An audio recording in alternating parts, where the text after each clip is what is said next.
Good afternoon, everyone. Welcome to our Wednesday gathering. My name is Lisa Zook, and I am the Vice President of Strategic Initiatives at Chicago Theological Seminary, and I am delighted to welcome you all here to this celebration of Sukkot. And before we get started, just a couple Zoom best practices. Please remember, if you're not speaking, to keep yourself on mute so that we can hear one another. I encourage you to open up your chat bar. It's a great way to be able to say hi to a friend and to make comments for our speaker, to ask questions. So make good use of that chat window. And if your name is something other than a recognizable name, if you're a device instead, we would love for you to rename yourself with your actual name so we know who's joining us today. You can do that if you put your cursor in the box that has your picture. There's 3 little dots, and one of those choices will be to rename yourself. So please name yourself with a name. Also, a reminder that we do record our Wednesday gatherings. So this is being recorded.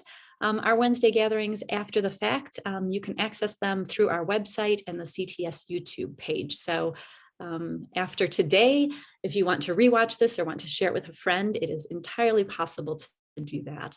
And I think that covers my beginning announcements. So as we get ready to start this celebration of Sukkot, I would like to invite you all into our sukkah.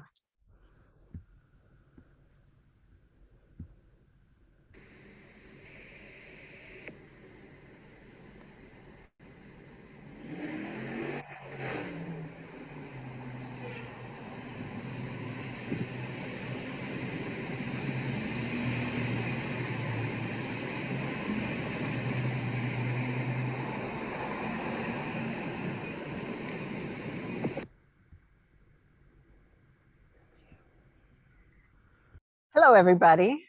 I'm Rachel Mikva. I encourage us, even if you can't keep your camera on the whole time, turn on your camera for a minute and everybody wave, because it's just so nice to be together. A quick wave to everybody and to see everybody. I gotta switch screens here. Okay, now I can see everybody. Wonderful to have you all here. As Lisa said, we're gathering to celebrate the Jewish festival of Sukkot. It's a harvest festival, so we receive the bounty around us with profound gratitude. It also commemorates the Israelites wandering in the wilderness. So we too recognize our own in-betweenness, where we've been and where we're going, between who we are and who we're still striving to become.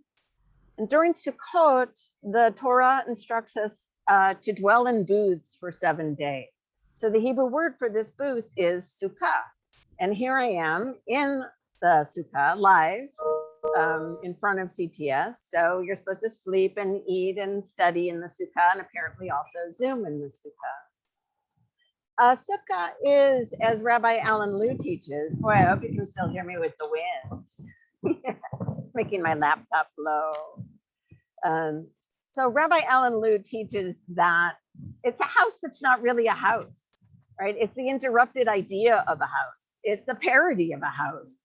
It's a house that calls attention to the fact that it really gives us no shelter. So the idea of a house usually is one that gives us security, shelter, haven from the storm, but no house really fully protects us from pain or vulnerability, suffering. No wall really separates us from the world. And we know this. So in the sukkah, that illusion of invulnerability falls away, and suddenly we remember how we're dependent on one another, on the earth and all its creatures, on the transcendent life force that many of us name as God. So what is the traditional Jewish response to this acute consciousness of vulnerability? You might think it's fear, but rather instead it's joy. When we speak of joy here, we're not necessarily talking about fun, although I love Sukkot, being outside and all of that. But joy is it's a deep release of the soul. It's any feeling fully felt, any experience we give our whole being to can be joy. So we're conditioned to choose pleasure and reject pain, but the truth is that any moment of our life fully inhabited, any feeling fully felt can be the source of deep joy. So Sukkot is called the season of our rejoicing.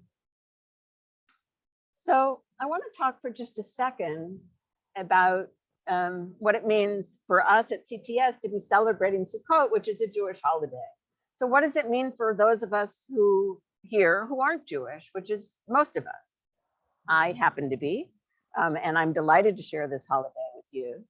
This gathering, while there are in fact multi-faith voices presented in the conversation that will come later, it specifically and by design has no Christian traditions represented.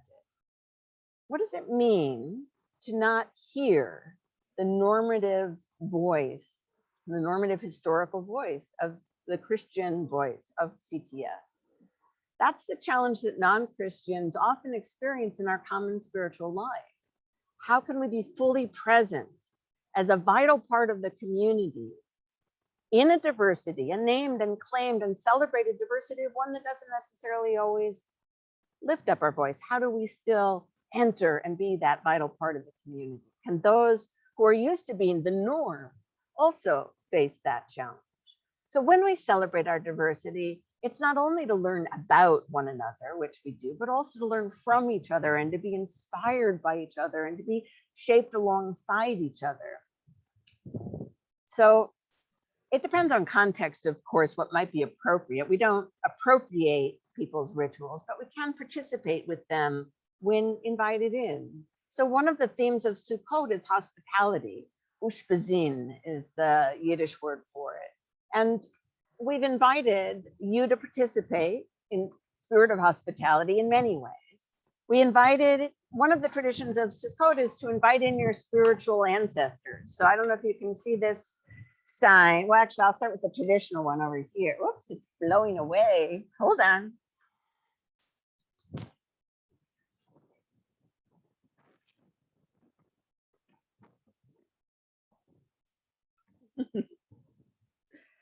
Out in the elements.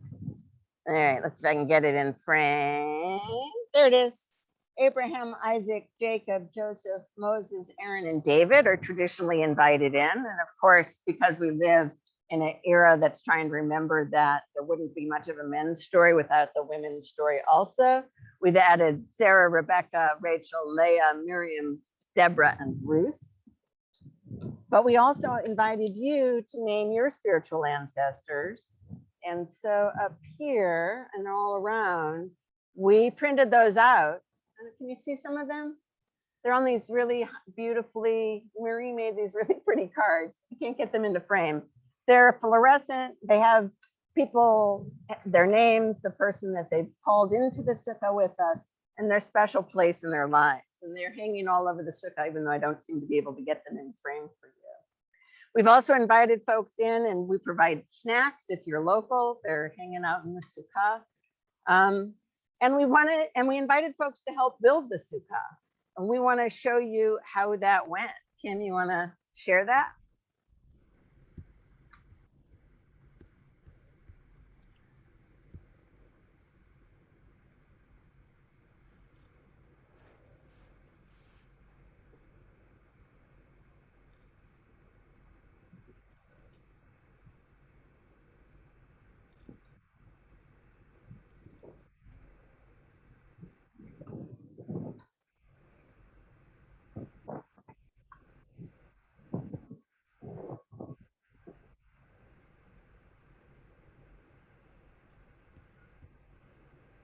That's how long it took.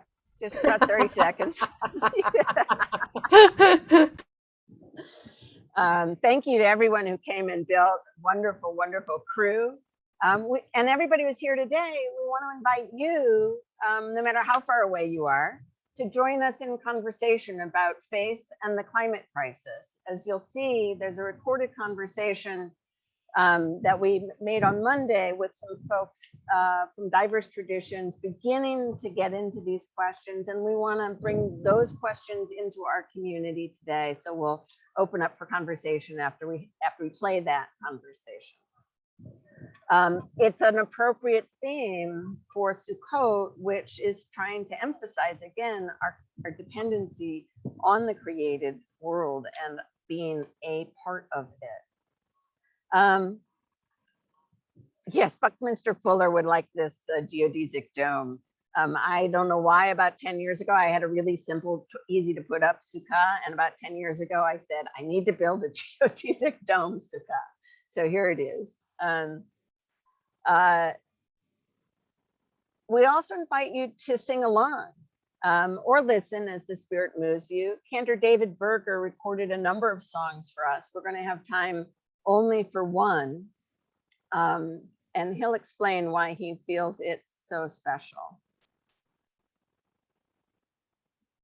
Let me share sound.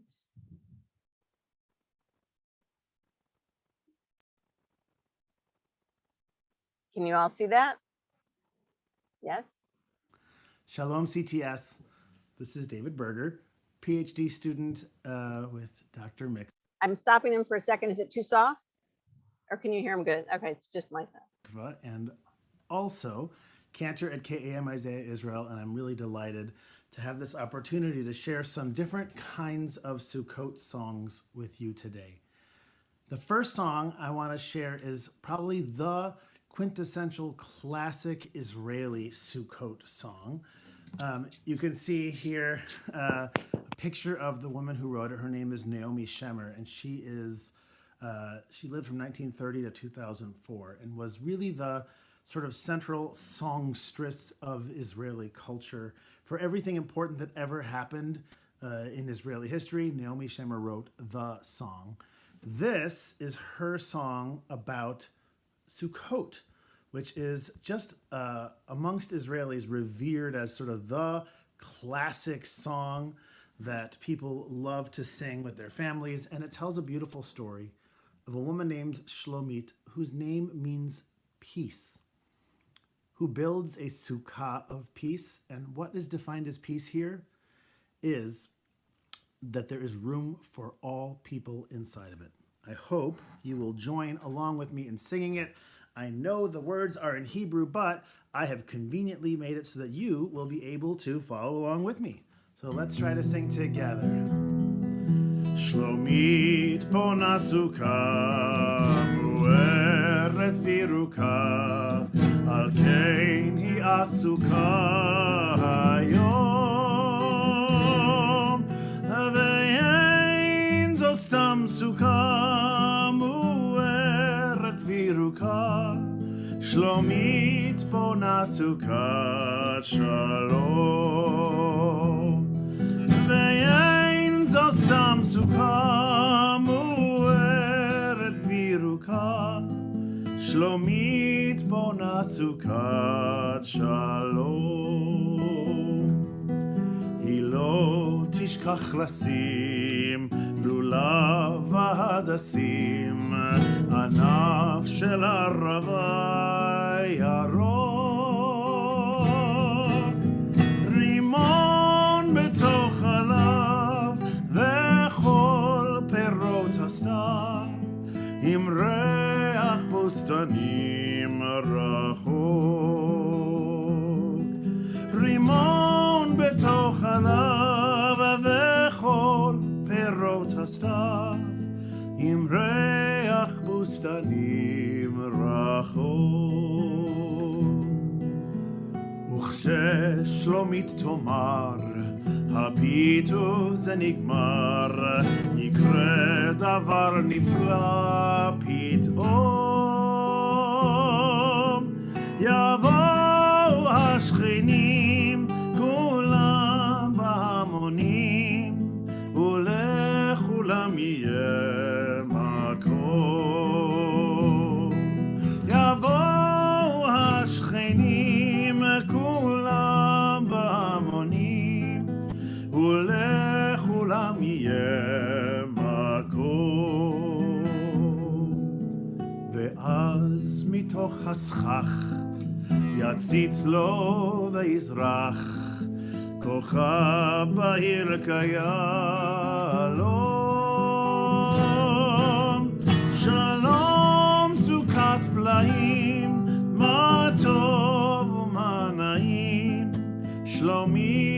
bona Sukkot Shalom. Shalom Sukkot Plaim, Ma Tov u'ma Na'im. Shlomit bona Sukkot Shalom.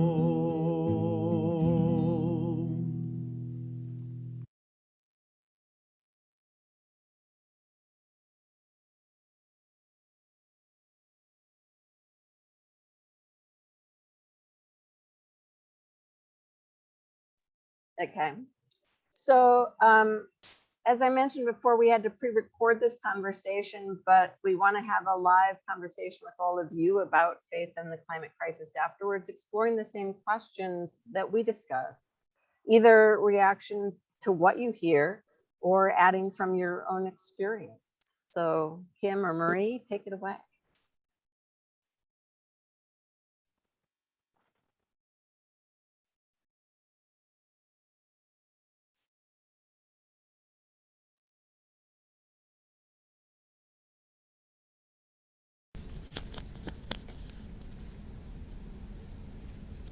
Welcome. The Jewish Festival of Sukkot celebrates not only the fall harvest, for which we are grateful for all of the fruits of the earth that sustain us, but also our connectedness to God and to all of creation. So it seemed to us the perfect time to have an interreligious conversation about faith and environmental justice and sustainability. So we're here in our sukkah, and I'm with some wonderful friends, and we'd like to introduce ourselves and launch into a conversation.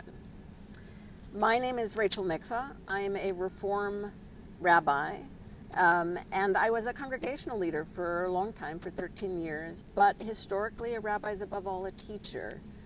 So now I get to do that all the time, and I'm very lucky to do so. And I do a lot of interreligious work because, to borrow a phrase from the Interfaith Youth Corps, I believe we're better together. So Zeenat, would you introduce yourself? Sure. Hi, everybody. My name is Zeenat Rahman. I am the Executive Director of the Institute of Politics at the University of Chicago.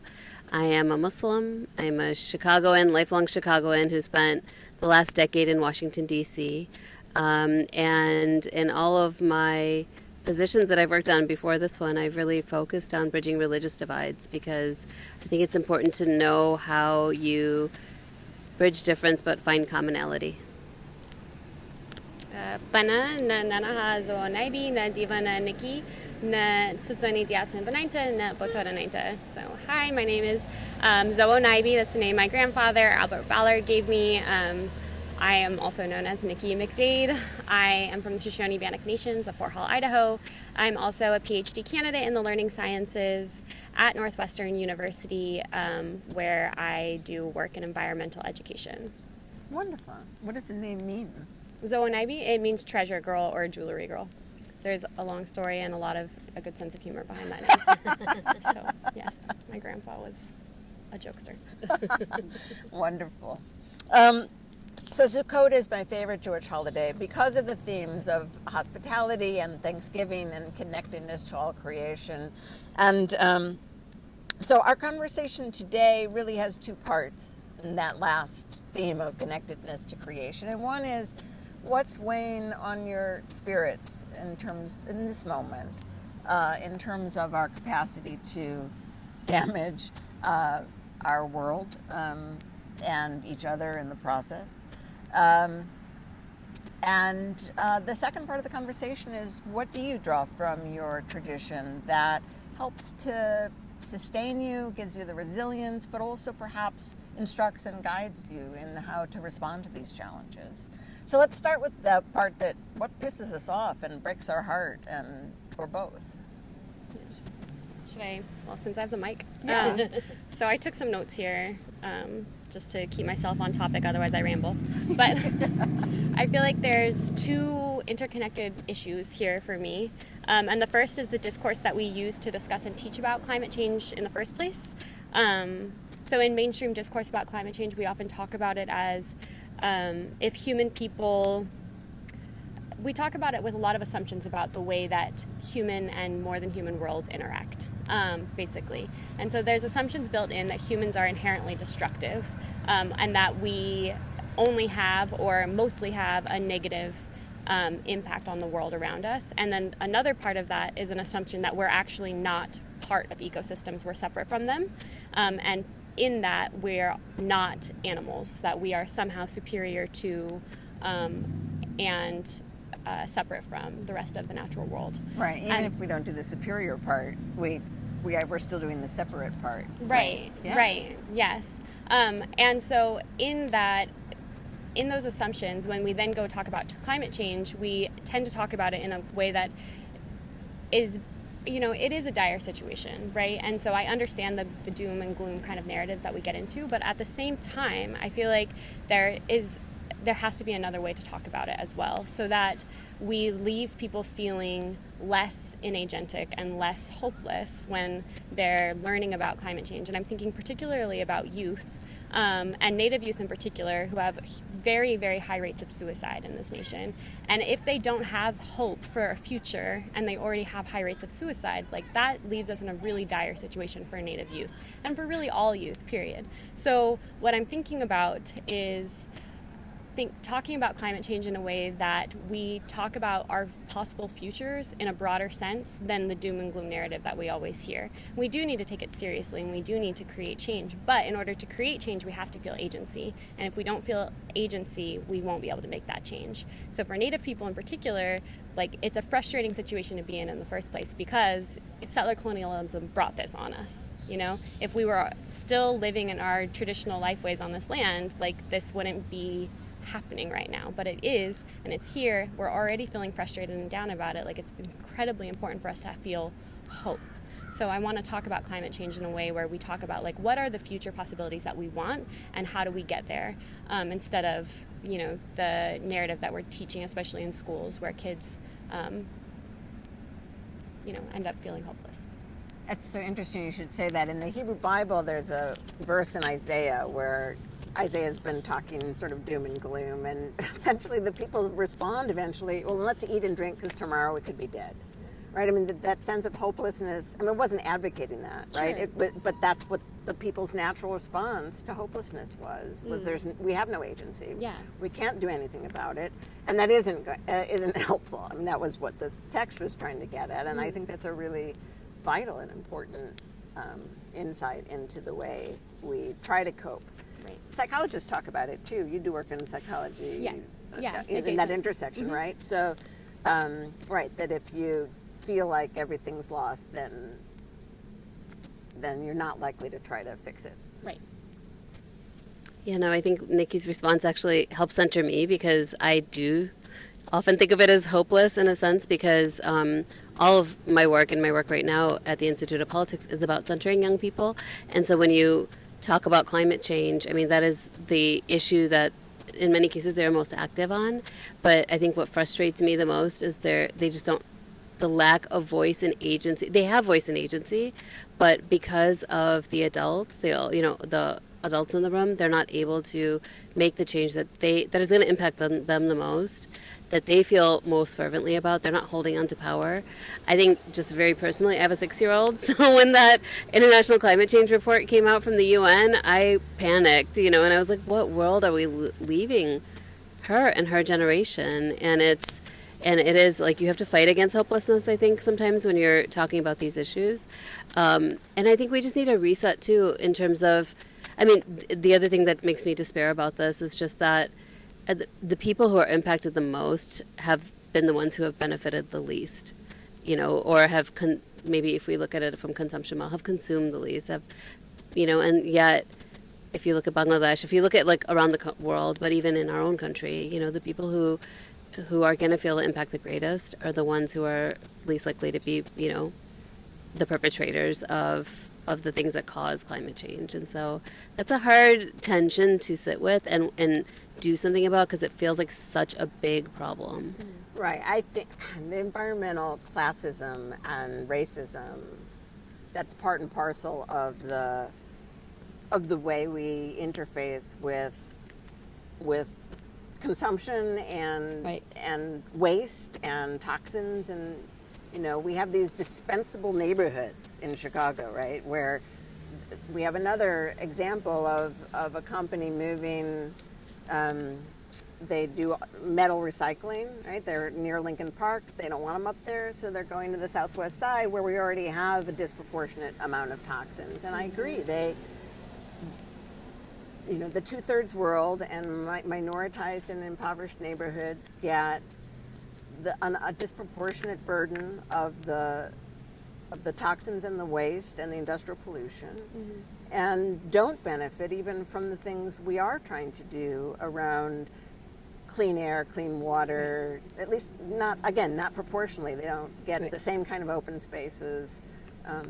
I do know, because I got somebody who works at City Hall now, that the budget I think that they're talking about today does finally have some remediation in Chicago to try to address some of the racism and classism that's so evident in the way we expend our waste. Right. And that's great, because I think at a fundamental, human person-to-person level, we don't realize our interconnectedness on so many levels, but certainly on this level, and when it comes to this issue as well, in terms of what does my consumption, whether if it's of meat or all of the plastic or anything on a day-to-day basis, how it directly relates to the people I'm in community with. I don't think we even have a consciousness. When I try to explain to my daughter what India is like, and how much we in fact do take for granted in terms of consumption, you can't even wrap your head around it really unless you've experienced or been there. And I think the ways in which we can just lean into we are so interconnected. COVID should have taught us that. I'm not sure we learned that lesson, but and we just don't get it. And that is frustrating. We're slow learners.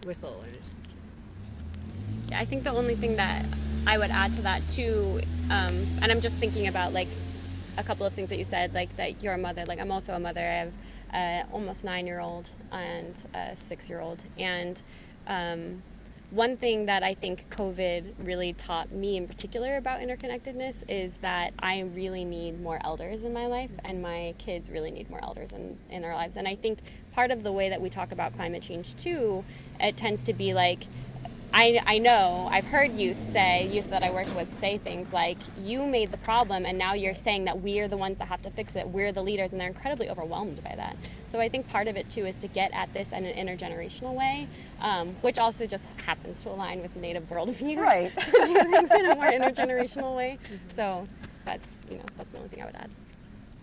I was also trying to lift up and think more about this idea that that you lifted up at the beginning of not seeing ourselves as separate from, seeing ourselves as animals. We are animals in this world of plants and animals and inorganic things, and trying to think about how that would shape the way we respond to climate crisis. Yeah. That's kind of a nice little segue, I think, into the second. All right, so let's go there. So the second question, do you want to? Sure, I'll frame it again. So our second question that I thought we'd talk about together is, how do our traditions inform, illuminate the ways we respond to the challenges that are before us? Right. So for a lot of Native people, our stories tell us how to live with the world. They tell us various things, from how to collect maple sugar to how to, be a good relative to all the things. And part of that, and related to what you were just saying, is the need for humans to be humble, and to recognize that we are animals, and that all animals have a role to play in ecosystems and environments, and that we are not better or worse than any others. We have our strengths and we have our weaknesses, just as all species do. And so one of our traditional stories that I have permission to tell, it's our, one of the first stories that we learn, is about how humans came to be on this planet. And so there are, Avish, a long, long time ago, there where the planet was abundant and in relative balance, as with its ebbs and flows as it does. And the plants and animals and the rocks and the wind and the water and the sun were all living together. And then one day humans showed up. And all of, creation looked at humans and were like, who are these poor, pitiful creatures? They have no fur to keep them warm. They don't have sharp claws. They can't climb very well. They can't swim very fast. They can't run very fast. how are they going to Survive, live? right. Yeah, like these poor creatures, like we feel so horrible for them, like they're going to die if we don't do something. And so they held a council. All of creation held a council, and they came together and to decide what to do about these poor, pitiful humans. And in that council, they decided to ask the humans to have a treaty. And in that treaty, they would give their bodies to us, to be our clothes, to be our food, our medicine, our shelter, in exchange for us taking care of the earth and taking care of them. And so as long as we upheld that agreement, that we could continue to move forward in relative balance and humans could be taken care of. And so when we think about that story is really like how we move through the world. And that story is, humans being humble and humans knowing that we are the learners and that the rest of the creation are the teachers. That's beautiful. It's a beautiful story. By the way, connectedness to creation, we now get We the have rain connected. into the conversation. Yes. We call them. I was thinking of that as Nikki was speaking. I think in the Muslim tradition, we take the concept of stewardship very seriously. So that the role of man or human is to be a steward of the earth, which means to take care of the earth, not to have dominion over other animals and creatures and plants and living life. And there's also a verse in the Quran that says, greater indeed than the creation of man is the creation of heavens and earth, and so heavens and the earth. And so that just, I think, to me shows the level of importance that we place on the environment, and that it's not, everything is for a reason, every living thing is for a reason, and it's not for humans, with no fur and no teeth, but bigger brains, to take advantage of all of that, and I think like we have shifted from, I don't know, just I think as cities have grown and we are further away from nature, from like indigenous traditions, from, farming agrarian traditions, like we don't have that connection to nature, or respect for, animals and things like that. So I think a question for me is like, how do you bring that back when this hyper urbanization is not changing? And, when you look at like meditation journals or things that calm anxiety, it's just like, look at the sky, think of water, like Right. How do those you things bring that into the urban that environment? viscerally Yeah. calm you, because there's something to that. And so I think, I think taking that role of stewardship, and then I love what you said about the dignity, in every creature, and that everybody's equal and we don't look down on, because I think we don't think about it. We just don't interrogate that part of we don't even do that with humans, right? Right. We think we're better than other humans, much less other species. Right. That's exactly it. Well, one of the things that ticks me off is this notion that we sometimes emerges out of certain faith communities, that God's in charge, and so we don't really have to do anything about this. And of course, no religious tradition actually teaches that, even those that are profoundly centered on divine providence. So the idea that we do have agency and we do have responsibility is an important part of what grows out of faith traditions, whether they name it as stewardship or something else. And you do see people of faith and communities of faith responding to this idea of a sense of responsibility and accountability to and for and with. But the comment earlier about environmental racism and classism has me think about a particular narrative from the Hebrew Bible about Pharaoh. And Pharaoh has this choice over and over and over again to do the right thing and doesn't, and it ultimately leads to the self-destruction of Pharaoh in Egypt, right? And I feel it's that unwillingness to forfeit any piece of your power that ultimately, if you won't do that, we will lead to our self-destruction. And I don't want to make the error of hopelessness that you lifted up at the beginning, but I do feel we have to grapple and reckon with power and letting go of certain kinds of power in order to save ourselves from destruction. Yeah, one thing I think of, and Rachel, and what you said with the Muslim tradition, is this idea of like, you are meant to be a steward of the earth, which means that on the day of judgment, which Muslims believe that this life is a test and all your good deeds and bad deeds will be reconciled on the day of judgment,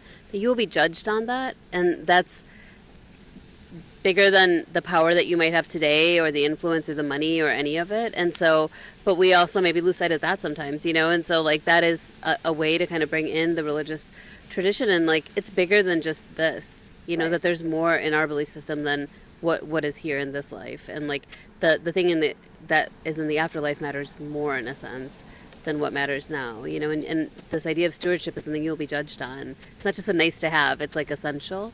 It's something to think about, you know. Absolutely. And begin. Last Sure. word. Okay, so just to one thing to like kind of add, and I feel like a lot of this is resonating with me and with a lot of my beliefs as a Native woman, is also like I think that a lot of this has to do with our relationships. And so when we talk about oppression, we talk about, you know, relationships between human people, but we don't often do that when we talk about, you know, the environment. We don't really talk about, you know, the relationships that we have with lands and waters, and I think that that is really crucial to turning things around and to thinking about power differently, is to see the being, the spirit, or the personhood of the plants and the, you know, other animals and the rocks and the sun and the water. Beautiful. Thank you both for joining us in conversation. Thank you. Thank you both. It's lovely.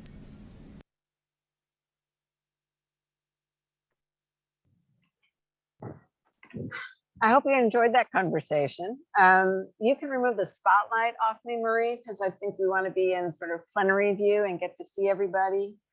I'm actually going to move up to my view and click gallery, and there you all are. So I noticed that Nikki actually is with us live. So if you have any questions about anything that she said, let's start there.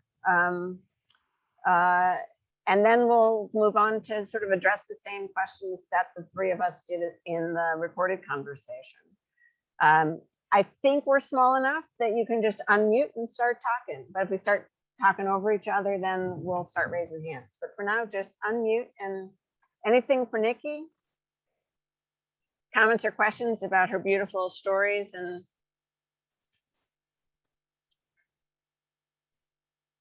I noticed one comment about the intergenerational emphasis. I think Bill Nas was a shout out of appreciation.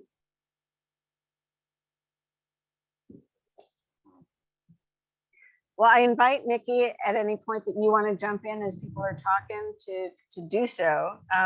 What I'd like to ask the assembly here today to think about and share are the things that are weighing on your spirit in terms of the climate crisis and environmental justice. What is breaking your heart or pissing you off? And if you want to take Nikki's caution to heart, you can not only say what's ticking you off, but what you think we ought to do about it. You don't have to. Go ahead. In the Muslim tradition, I think a lot of people forget that Islam, some of the practices, many of the practices of Islam are innately interconnected with nature. So we don't have to go to the woods. We don't have to go on a hike to connect with nature. We have to purposefully practice our tradition in order to connect with nature. So for example, one of the main tenets of Islam is to pray, right? And not only to pray, but to pray at certain times of the day, right? So we pray before the sunrise, right? So we have a connection, you know, we got to make sure we pray before the sunrise. So we have that connection, and we have to pray, you know, when the sun is at a certain position. So all these different positions of the sun, we're connected with that through our prayer. And also with the months connect us to the cycles of the moon, just like the prayer connects us to the cycles of the sun. So we have this connection in the religion of Islam, but we forget about it because we use our apps to remind us, okay, when does the next prayer come?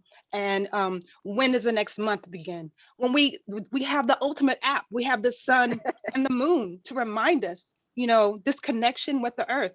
Allah has, you know, put these signs in the earth for us. And all we have to do is connect with them over and over again, daily, monthly. And I think a lot of Muslims forget that. They're built into Jewish tradition too, but those of us especially who live urban lives can sometimes forget those roots and not learn all that we can learn the wisdom of our traditions. So you sort of jumped ahead to the last question, but I think that's fine. Let's just jumble them all up. So if you have something weighing on your spirit that you want to talk about in terms of environmental injustice, climate crisis, do that. You want to talk about religion's role in it, both bad and good, what we learn from it, do that.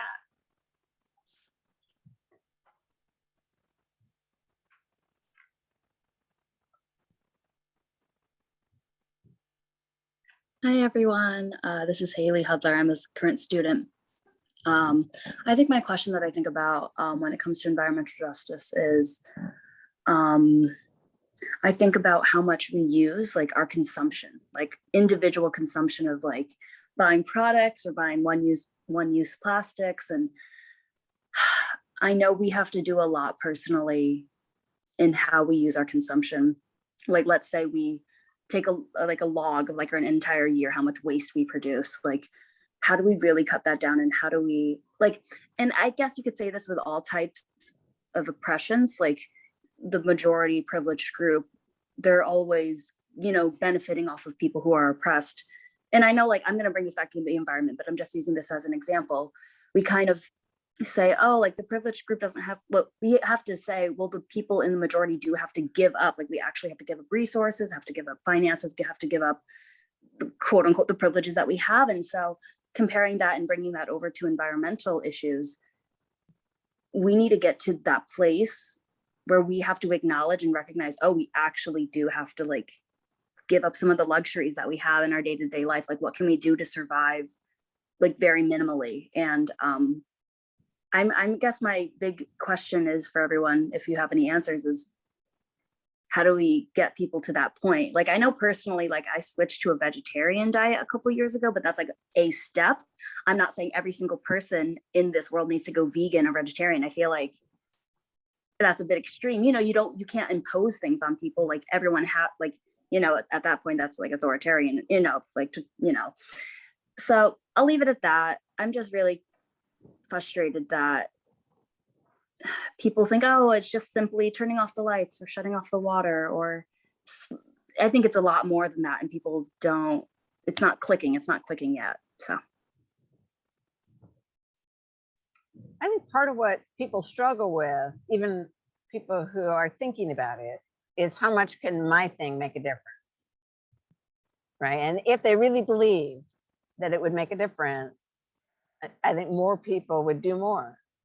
And, you becoming a vegetarian won't have a major impact on climate change, but I think that it is culture building, right? It's about, and I think we can only do that individually and in our circles. And if you believe ever that one person doing a small thing can have a rippling effect and make a difference, so that's the only way change ever happens, then those are the things we do. Because if in fact the human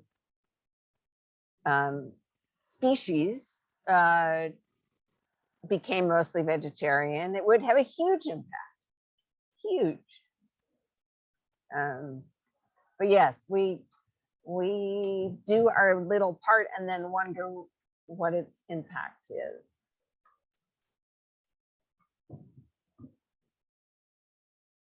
Other folks? I think it's also we do our little part, we work on our little parts, but there's so much that's not impacted by our individual choices. There's so much, the pollution that is generated from corporations is monstrously greater than what is generated by us in our individual homes. And so there's this, it's easy to get into that. For me, it's easy to get into the state of hopelessness. Here I'm doing, okay, we're cutting the plastic out of the house. Yes, I'm vegetarian, blah, blah, blah.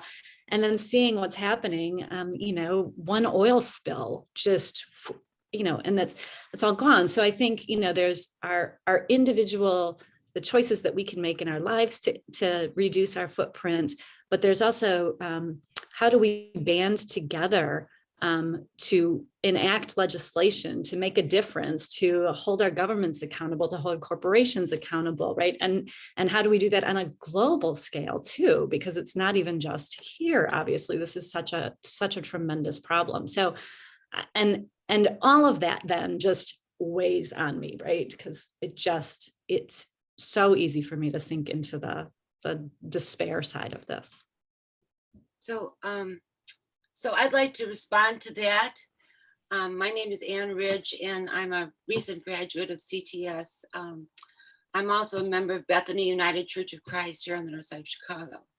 And the climate crisis has weighed very deeply on me and others in my church for quite a while. Another friend of mine who's with the church, we're part of a social justice group. And I don't know how this is going to go, but I want to present it to you. So I'm part of the Green Council of the 47th Ward.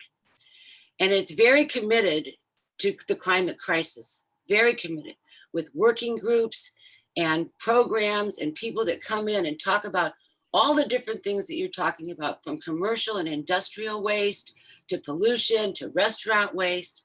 And so she and I put together a presentation for our church to say, this is what you can do in our community, in our ward where our church is. This is our place. This is boots on the ground. Because what I hear, frankly, and have heard is a lot of despair because people care. They don't know what to do. And I know that you have to give people something to do. And they'll do it. When you talk about agency, I can tell you, I look at every person in my church and everyone has agency. Every one of them. And I believe in them. I believe in our agency. I do. But we have to have organization. That's how we won everything we've ever done, is have organization and strategy. And I think that if you look at the United Church of Christ website, you can see that there are tremendous strategies that other churches have done all over the country to become green churches and to organize their people to movement. So I hate to sound like such a cheerleader, but I'm not going to give up. We believe in cheerleaders. We actually try to teach cheerleading, right? I believe it because I'm not going to give up. We can't give up. Why give up? Another of our alumni founded actually Faith in Place, which does a lot of the education for teaching religious communities how to green themselves. And I don't know if most of you know this, but CTS is a LEED certified building, and trying to live into those commitments. But you know, where I fall down and sometimes fall into the despair that Nikki was cautioning us about are the issues that Lisa was lifting up, which is, I believe in how you make change is with this ripple effect, but I think the urgency is such that I worry, the MacArthur Foundation has made a big bet, which means they've poured tons and tons of money and resources into climate impact, and they have a change, a theory of change that's very sophisticated, and they've been going about it. And I don't know if even they can measure any success against the big challenges around the industrial and corporate destruction. I just want to say, Hannah, this other gal, she did the leadership program with Al Gore's group. And the presentation that she gives is going to be the first part of ours. And it's sort of interesting to see, it does measure those things that have been successful. Just something, and this is a very small thing, and I don't want to go on, but just something like the light bulbs we use today. We don't use any of what those old-fashioned light bulbs are anymore. They aren't even sold anymore. So, these kind of small things, but there's thousands of them, as I understand that. But it takes time, but I don't know. You are absolutely right. The possibility of destruction is there. There's no question about that. It's time to try to, corral the troops. Indeed it is. Troops. Thank you, all of you, for letting me share that. As time grows short, I want to share with you a song written by Julie Silver with some images to go through that. And then Lisa will close us out. So let me share my screen.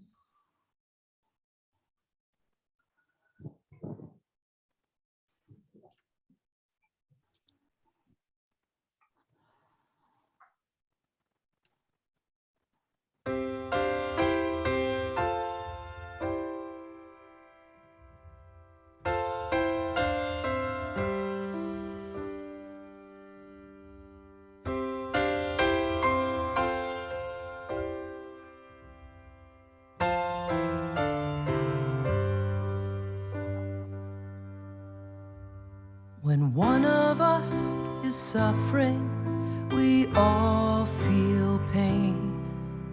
When one of us is stumbling, we fall again and again.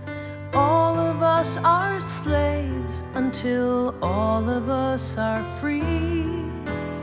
Everyone needs sanctuary.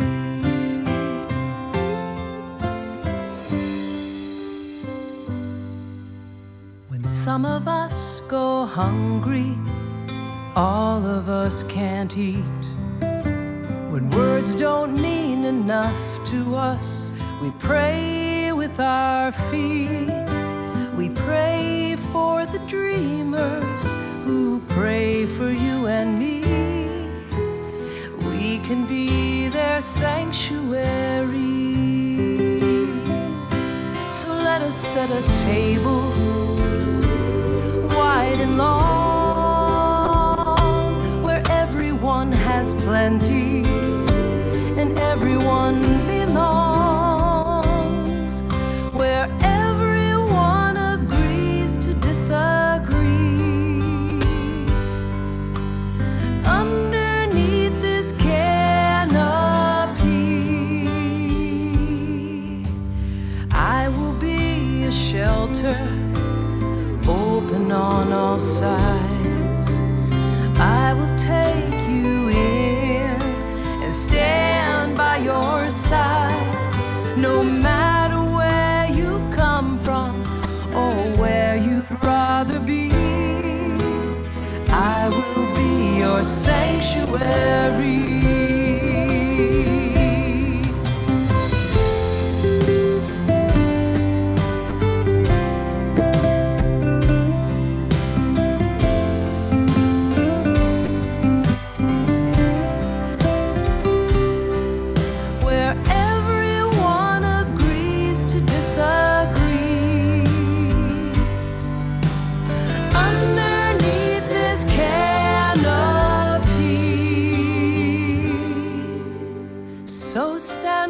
And sing, let your voices ring, bring what you can bring, and be a sanctuary.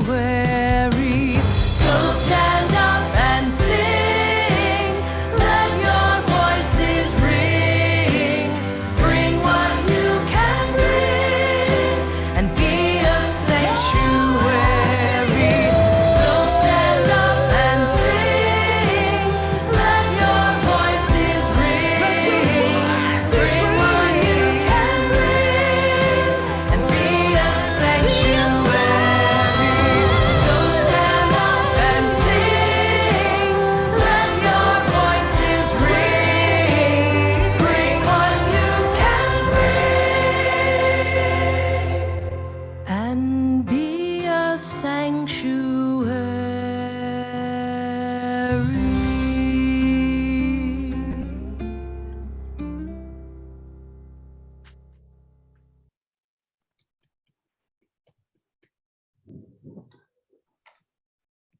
Well, thank you everyone for being here. Thank you, Rachel, for helping to convene this dynamic gathering where we were live and outside and inside, and for sharing in this celebration of Sukkot with us and the wonderful discussion. We do have a few announcements. I'm going to invite Yasmin and then Amy to share some announcements, and then I'll close out with some announcements about some upcoming events. So Yasmin. Thank you, Lisa. Just a reminder that the Learning Commons has weekly online webinars held every Thursday at 7 o'clock. I'll place the link in the chat with the schedule of workshops. For the next coming weeks, we have workshops on our citation management tools, as well as a workshop on how to use our various tools for biblical research. And then later on in October, November, I'm just going to have virtual drop-in hours. So if you're stressing out about anything with regards to your work, I'll be on hand from 7 to 9 in the evenings, where you can just drop by and say, hey, how do I do this? How do I find this? This link doesn't work, whatever the question may be, I'll be present. So thank you. Thank you. And also, Yasmin, and community, if you're a student and you're not in the student life course, I do try to add accurate links the best I can to the student life calendar in Canvas. So it's right there with your class. If you're not in student life course and you're a student, please let me know. I can add you if you would like to opt in.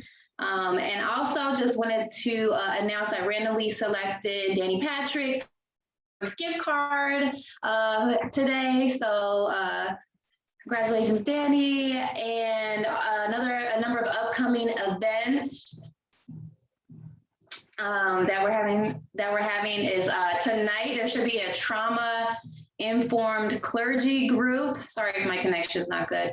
At 7 p.m. tonight. Everyone is also invited to Worship Lab on Friday. Our theme is beginning again. So that's at 1 p.m. Central Time. There's a LGBTQIA plus virtual meetup for students Friday at 7 p.m. and other events going on. Check your calendars, check Connect. I sent out a newsletter thing today. And also we're having our first meeting for the disability justice group that's coming up on Wednesday, October 6th at 5 p.m. Central. So if you're interested in any of those things, check them out. You can also message me, email me if you have any follow-up questions. Thank you. Thanks, Yasmin. Thanks, Amy.